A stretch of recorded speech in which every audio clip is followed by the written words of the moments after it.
এক দেশে ছিল অদ্ভুত এক শহর, নাম তার টিকটকপুর। এই শহরের প্রতিটি জিনিস সময় অনুযায়ী চলত। সকাল 6টায় পাখিরা গান গাইত, 8টায় ফুল ফুটত, দুপুরে গাছগুলো হেলতে হেলতে ঘুমিয়ে পড়ত, আর রাত 9টায় পুরো শহর ঘুমিয়ে যেত। এই শহরের রাজকন্যা, নাম তার এলিসা। সে ছিল একেবারেই আলাদা। সে ঘড়ির সময় মানত না। সে কখনো দুপুরে ঘুমাতো, কখনো মাঝরাতে গল্প লিখত, অথবা তারাভরা আকাশের নিচে নাচ গান করত।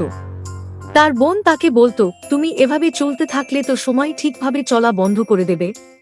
একদিন রাজসভায় ঘোষণা এলো, রাজকন্যাকে সময়ের নিয়ম শেখাতে হবে। রাজা খুব চিন্তায় পড়লেন। তিনি এক বৃদ্ধ জাদুকরকে ডাকলেন এবং সব কথা খুলে বললেন। জাদুকর গবেষণা করে রাজকন্যার জন্য এক জাদুর ঘড়ি বানালেন। জাদুকর রাজাকে বললেন, এই ঘড়ি রাজকন্যার হাতে পরিয়ে দিলে সে সময়ের বাইরে যেতে পারবে না।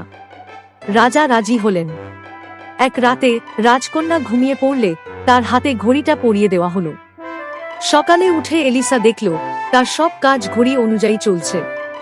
ঘুম, খাওয়া, হাঁটা, এমনকি ভাবনাও।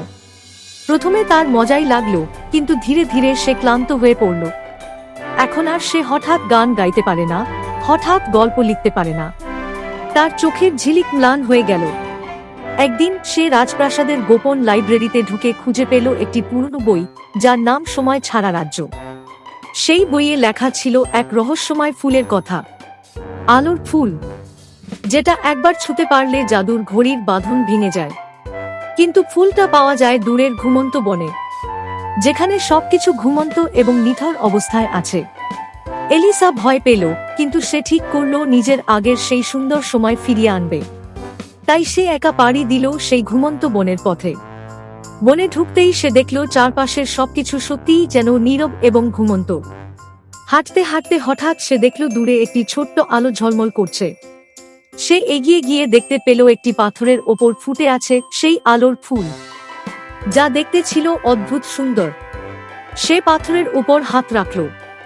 ঠিক তখনই জাদুর ঘড়ি ঝনঝন করে বেজে উঠল। ফিরে যাও, বলল এক গম্ভীর কণ্ঠ।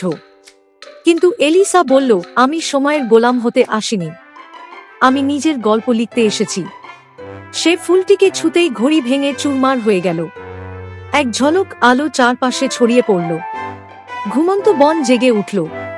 পাখি ডাকল, ফুল ফুটল, গাছ নড়ল, বাতাস যেন গান ধরল। এলিসা ফিরে এলো টিকটকপুরে। শহর তখনও ছিল সময়ের নিয়মে বাঁধা, কিন্তু রাজকন্যা ছিল মুক্ত।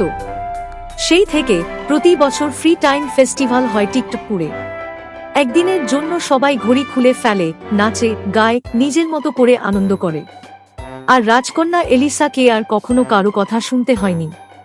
সে সময়ের নিয়মে বাধা না থেকে নিজের মতো করে স্বপ্ন দেখে যায়। এরকম আরো সুন্দর সুন্দর ভিডিও পেতে চ্যানেলটি সাবস্ক্রাইব করুন এবং লাইক কমেন্ট করে পাশে থাকুন।